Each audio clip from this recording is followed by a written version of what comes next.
The following program is an opinion program. The opinions expressed by the hosts and guests of this program are not the opinions of the management, staff, and advertisers of this station. Please direct all criticism, concern, and adulation to the hosts of this program.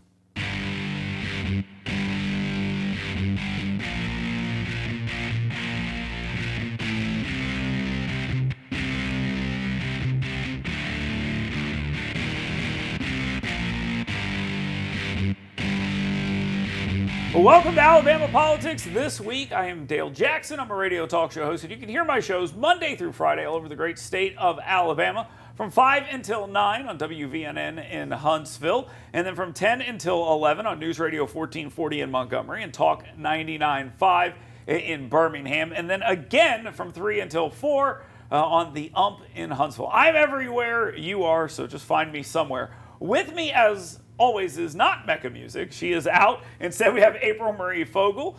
She is the publisher of Alabama Today. She is a former talk radio host, and you'll hear her filling in on talk radio shows all over the state. We look forward to having her with us. And Jeff Poor will be with us from 1819 News, FM Talk 106.5, and other entities as well when we get into that segment of the program. But right now, let's go ahead and get to the 2-minute warning. All right, April Marie, today we are going to talk about something that I'm surprised is still going on. If you would have told me after the debate that Joe Biden is still in this thing, I would have been shocked. But if you told me now that he was going to go, I would be shocked as well. Democrats have handled this about as poorly as you possibly could. If you listen to them being talked to as they walk through the halls of Congress, because they're never confronted with anything as they do that, they sound like they're in hostage videos and they don't know what to say to not get shot. Joe Biden is strong. Joe Biden is vibrant. The party is strong. Everything's going to be fine. And they just don't seem to know exactly where this thing is going. I'm shocked they're still dealing with it. Democrats are still dealing with this. How is that possible, April Marie? Well, what you can't see is that they put little shot collars on each and every person walking those halls of Congress. And so they all have been fed their lines, and they're going to give it repeatedly. He's fine. It's okay. And really what they're telling you is, we don't have a deep bench, we don't have a plan B, and Biden's handlers want it to be him because they want to keep pulling the strings. Now, you have a background that we didn't mention, that you've worked in the halls of Congress. You've done work with him, you understand the communications game. If you were helping your member of Congress and this was going on in their party, I know you work for Republican congressmen, how would you avoid the press? Because they had no answer. They can't. Very few of them are going to say he's got to go or any of that stuff. How do you handle this? So this is like comms 101. Is you want your member of Congress to walk as quickly through the halls as they possibly can. And you want to be in deep discussion. So when they ignore the reporter, it doesn't look like they're rude. It looks like you're the rude one interrupting some other conversation. How dare you interrupt us? We're having a deep conversation about bills and stuff. And then, like you said earlier, they've got their 3 to 4 things that they're supposed to say. No, he's fine. You're imagining that. That was a bad night. It was the cold, the jet lag. Do you have contacts there in Capitol Hill right now on the Democratic side who are telling you anything about this? Because there's a bit of chaos here. You got some people breaking ranks, but strongly just saying it's up to Joe Biden because it is. What do you hear is happening? So what I hear is happening is the donors, a big number of the donors, they're saying keep your guy in check. There isn't a better option. Okay. What we have to do is we have to get him through, and that's where we are right now. Let things go where they are. They don't want to deal with Biden policies. They won't. When Biden loses, they want to be able to say, it was all the frailty stuff. It wasn't the economy. It wasn't the border. It was just all the bad press. Real quick question here, yes or no? If he's alive, he's the guy. Yes. Okay. All right. I think that's pretty much it at this point. All right. Moving on. Let's talk a little bit about yet another drag teacher in Alabama. We see this bubble up every couple of months here in the state. And here we are again dealing with another one. This one, and I don't know why we're doing this. Last time we had this issue was because they were reading in drag to dogs at Drag Queen Story Hour. And that cost someone their job. This time, there's a podcast where a teacher who teaches middle school students is telling people on a podcast, I want my kids to come to me and talk to me about gender, ignore their toxic parents, break ranks with them if they have to. I don't want to tell them anything about what their kids are doing. And it's just all these things that you hear people on the right say are happening in schools, and everyone says, no, they're not, and then someone stands up and goes, oh, they are, and I'm doing it. And it's just a very strange thing. Some people call this grooming. Other people call it something else, but it's grooming. It's absolutely grooming. So how many of these are there in Alabama? There can't be that many. And why can't they stay quiet? I'm glad they don't, but why can't they? So one of the things we have to look at is the fact that there has always been a group of people, of men specifically, who dress as women on the weekends or at nights quietly in their home. How long did Jenner do it before he did his whole wannabe transition? This has been going on. What's new is this idea we will infiltrate the schools, we'll take these Christian parents and make them out to be the bad guys. And I think that's happening more frequently because there's now a movement to normalize this. And, you know, people hear that, they would say, well, that's not happening. And then, every so often we see someone go, no, it's happening, I'm doing it. I mean, that's literally what they're saying. So that tells me that it's happening and they're not talking about it as well, because most people are smart enough to say, I'm not going to like insert this in my professional life or at least talk about it. I mean, he even said, if anyone finds out about this, I'm going to get fired. Here's what we have to realize is for every case that's brought up, there's probably 10 to 15 more. There are people in the education system right now who are there just to undermine our values. So weird. It's just a weird thing to hang on to. If you're going to do this stuff, keep it separate, and I don't think people are going to complain. But when it starts getting mingled, then you're going to have a lot of problem in that. Another teacher bites the dust on this one. And parents, look up your kids' teachers.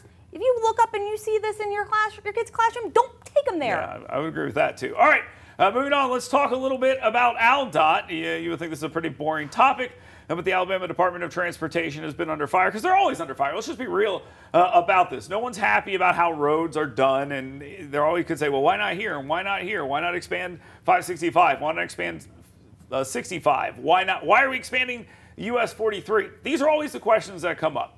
That's normally part of this. Lieutenant Governor Will Ainsworth has been pushing the expansion of 65 for a very long time. Don't think that that's not A, very smart politically, and B, needed for the state. So those two things can go together, and actually it's the best kind of combination. So he's called for John Cooper to be fired. Okay, that's what he's been pushing for. John Cooper is the head of ALDOT. Now, John Cooper has some other issues, including a harassment issue with his neighbors, and 1819 News, and we'll talk to Jeff Bohr about this a little bit later. 1819 News reports that the money going from ALDOT to a left-wing political operation called Alabama Political Reporter is actually more than people thought it was by tens of thousands of dollars and far above the fair market rate for what they're providing.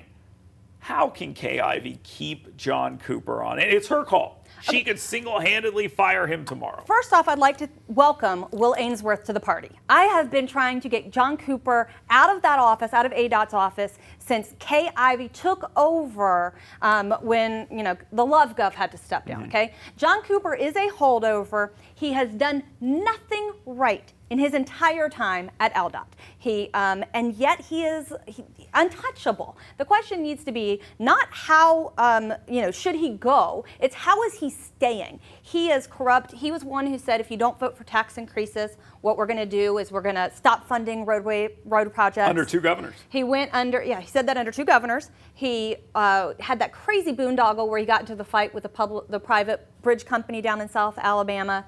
He's got the neighbor issue. This guy needs to go. I'll tell you why he's still there. You mentioned in the beginning. He's willing to be that attack dog who says we're not going to do this so the governor doesn't have to. Yeah. And so I think that's one of the reasons why he's there. You hear people talk about how if you don't play ball on this, they'll punish you with road dollars and stuff like this. There's too much of that going on. I think you got to believe he's on his way out here relatively soon. But this thing with the Alabama Political Reporter, where it appears they're paying for positive coverage, and look, Bill Britt and the Alabama Political Reporter is exactly what everyone thinks they are. If you know, scummy. Well, don't do that. But if you know they exist, you know they're not good guys. So that is clear, and this is yet another reason for him to go. All right, last thing here. Let's talk a little bit about Nikki Haley. Now, Nikki Haley, this is one of my favorite politicians. Now, I will tell you why. It's not that I think she's got great ideas or any of these things.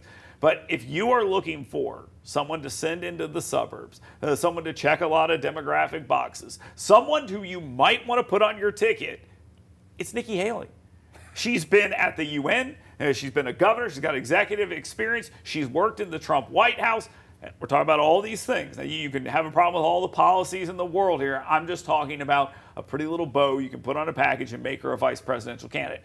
That's what I would do if I was recommending recommending someone for VP. It would be Nikki Haley at this point. Probably not going to happen. She didn't even get a slot to speak at the RNC, and she's already released all of her delegates to go to Donald Trump. I can read your body language a mile away, April Marie. You're not a fan of Nikki Haley. Why didn't she at least get a slot to speak? I get that the whole chaos side is happening on the Democratic side this time. Why didn't she get a slot? This was a huge snub, especially when you look at the people who did get slots. Like, did you see the crazy Rose, whatever? Yeah. So we have I think there's hard feelings. You look at the Trump administration, and they hold grudges, they have hard feelings, and they like to flex their muscles. And it's too little too late for Nikki Haley. Now, all the reasons that you mentioned for picking her for a VP or putting her in a big slot, those are like Kamala Harris reasons all over again. Exactly. Let's just check boxes left and right. That's exactly right. And I try not to support that.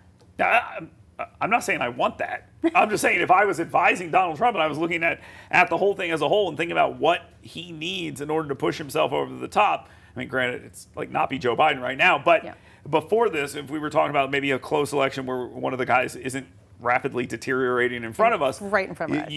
That's why like a Katie Britt seems appealing in that situation. Kristi Noem before she started murdering dogs. And you had all these different people that you might want to put on that ballot because what you don't want is another white dude.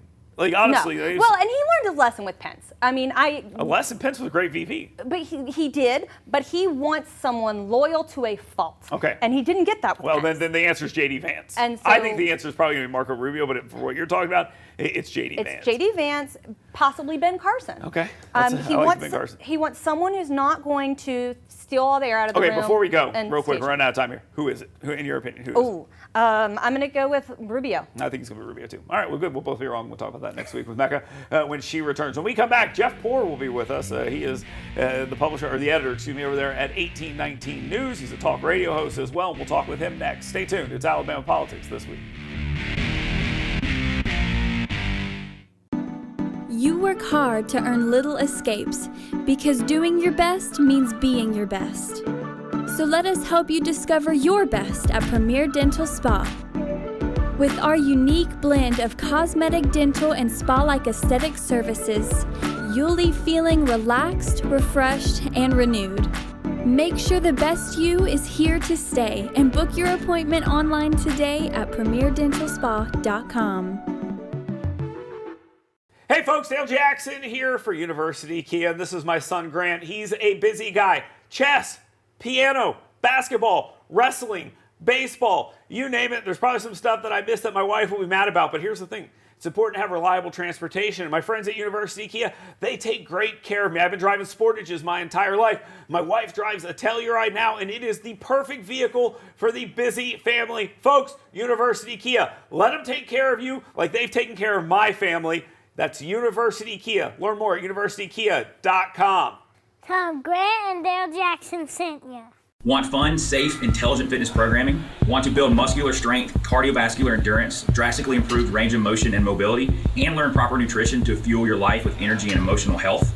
Well, come find out why Iron Tribe Fitness is ranked one of the top 5 fitness programs in America. Come find out why personal training and intentionally working on your current movement patterns individually is not only important, it's just another core value that separates Iron Tribe Fitness from other fitness facilities. To learn how to get your 2-week free pass, go to irontribefitness.com. Do you have diabetes? If you have insurance, you may qualify for a new continuous glucose monitor. With a CGM, you can continuously track your levels and trends, spend more time in range, significantly lower your A1C, and share important data with loved ones and caregivers.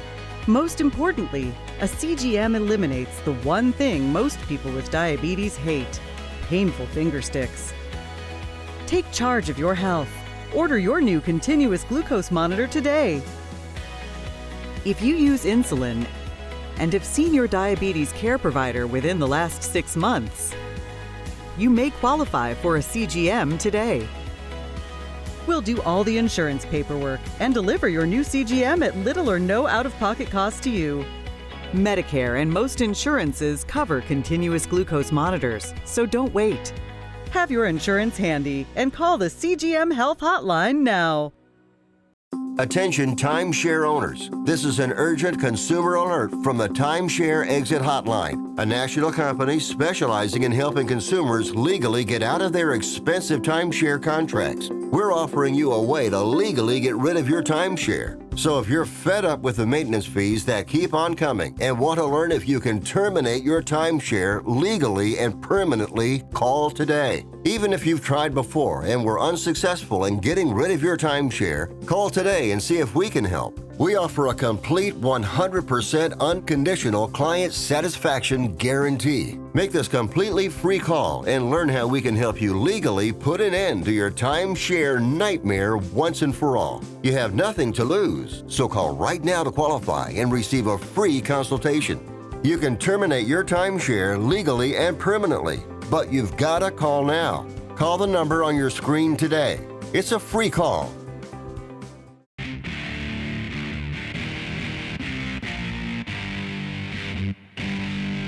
Welcome back to Alabama Politics This Week. I am Dale Jackson. With me this week is April Marie Fogel. She is the editor of incorrect. The editor of Alabama Today, the publisher there at Alabama Today. And, well, this is where I messed it up, okay? Let me just be honest with you. Jeff Poor is here with us. He is the editor over there at 1819news.com. And this is probably the first time where you've had three different people working for three different political sites in the same state. On at the same time. Jeff Poor, 1819 News, and FM Talk 106.5. I'm with Yellowhammer. She's with Alabama Today. Jeff, now that we've gotten all of that straightened out, Jeff, let me ask you a question about a story you guys have been working on for a little bit. It's this John Cooper thing. Not only did Will Ainsworth call for the removal of John Cooper from ALDOT on your radio program, 1819 News also continued their coverage of what is basically a grifting scandal by Bill Britt over there at the Alabama Political Reporter, where they are getting an outsized amount of money from the Alabama Department of Transportation, some would argue in favor of positive coverage. Has there been any movement on this story? Has the governor responded? Has anyone at ALDOT responded? No, now ALDOT did offer an unsolicited comment that because of the highly engaged nature of Bill Britt's audience on the V, that they thought that was an appropriate outlet to spend money at. I think that's an arguable point, but that was their justification. Now, they just had contract review down at the Capitol, and they had ALDOT represented before them. It never came up, but the story just sort of is what it is.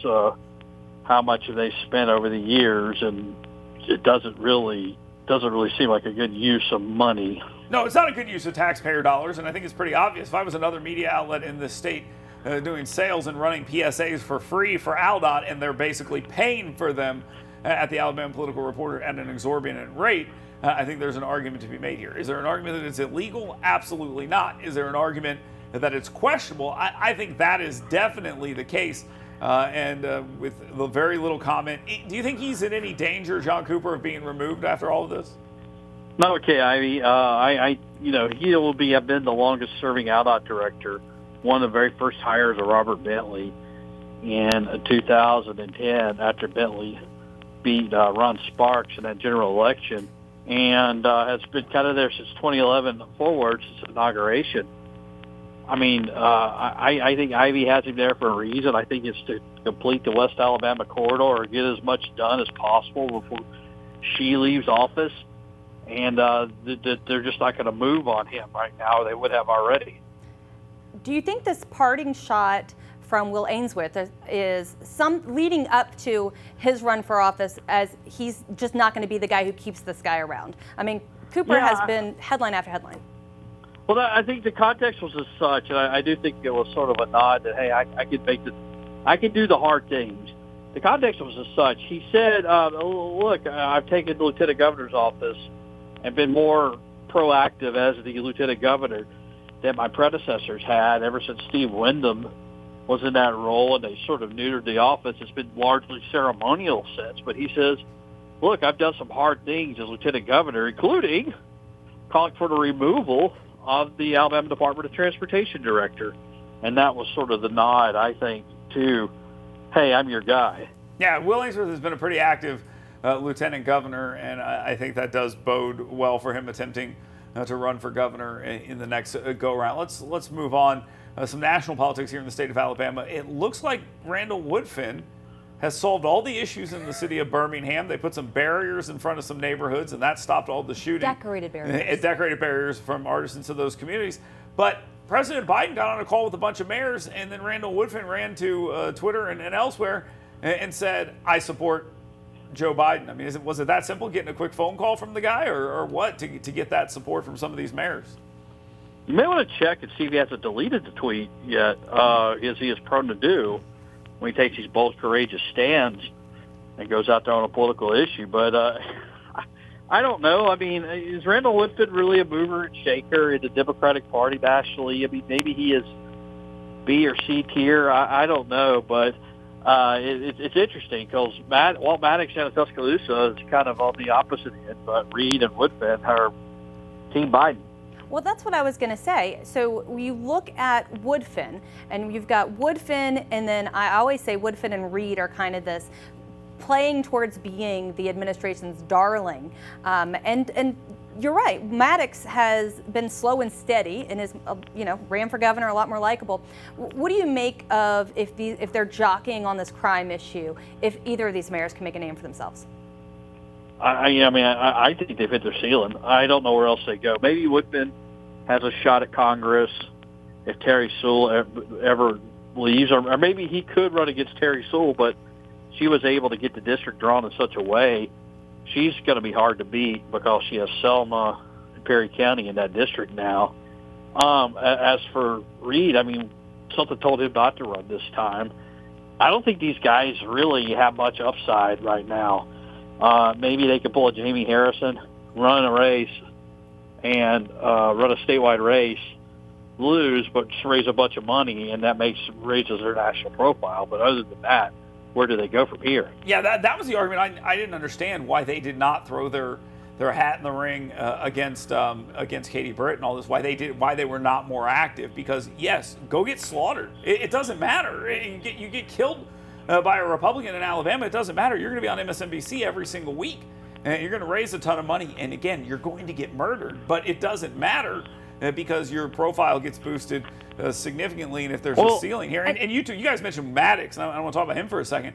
That guy, if you're serious, he's got the most crossover appeal of any of these guys. Absolutely. And he came out and he said, look, Biden, we saw it. That is what it is. It's not going to change. And he's just sort of saying nothing about this now because he's already had his say. So it's pretty interesting to see it that way. Maddox, his silence from here on out, is that to be expected? Well, here's the play. Let's assume Trump wins the presidency. 2026 would be a Democrat cycle, right? It's just how it goes. The party that wins that cycle, the other party does well. They might be looking around for a Democrat to try to do something in Alabama. Would you go the Maddox route again, or would you look at these two mayors and try to elevate them? So I mean, the Maddox thing to me, Maddox would almost be better off at this point declaring himself a Republican, pulling a Parker Griffith or Richard Shelby, another Tuscaloosa native, and just switching to the Republican Party if he had any other aspirations, I would think. Well, we're talking about the kind of the future of what happens with Democrats in this state. In CD2, which you're kind of in the heart of right now, we've got that very competitive race with Dobson and Figures. What's your take on if Figures doesn't win this race? Does he come back in Alabama and run for something else? Does he use this as a stepping stone? He moves back to Washington, D.C. and goes back to work in the bureaucracy probably. Be my guess, assuming if there was a Democrat opening. But no, I that race is interesting only because I don't think it matters who the candidates are. What matters is can Biden win or can Trump win the 2nd Congressional District in Alabama? What are you hearing there, Jeff? No one's polled it, which is kind of interesting. But, I mean, you got to feel it on the ground. You got to look at it like from a national perspective. Things are going Trump's way right now. One would have to assume they're going Dobson's way. Yeah, I looked today and I was like, new. New York, New Hampshire, New Jersey, all of them are like within 1 point or 2 points, which seems completely insane. You can't tell me ALO2 is not trending in Trump's direction as well, if that is the case. There's a long way to go here, obviously, before we call it a day on any of this. But Jeff Poor, thank you very much. FM Talk 106.5 down in Mobile, 1819 News, Breitbart, Lanyap, you name it. That guy's doing it. Everywhere. April Marie Fogel, AL Today, she's on her way out. So the show's going to get a lot better when I get to the parting shot, no question about that. Stay tuned. It's Alabama Politics This Week. You work hard to earn little escapes because doing your best means being your best. So let us help you discover your best at Premier Dental Spa. With our unique blend of cosmetic, dental, and spa-like aesthetic services, you'll leave feeling relaxed, refreshed, and renewed. Make sure the best you is here to stay and book your appointment online today at premierdentalspa.com.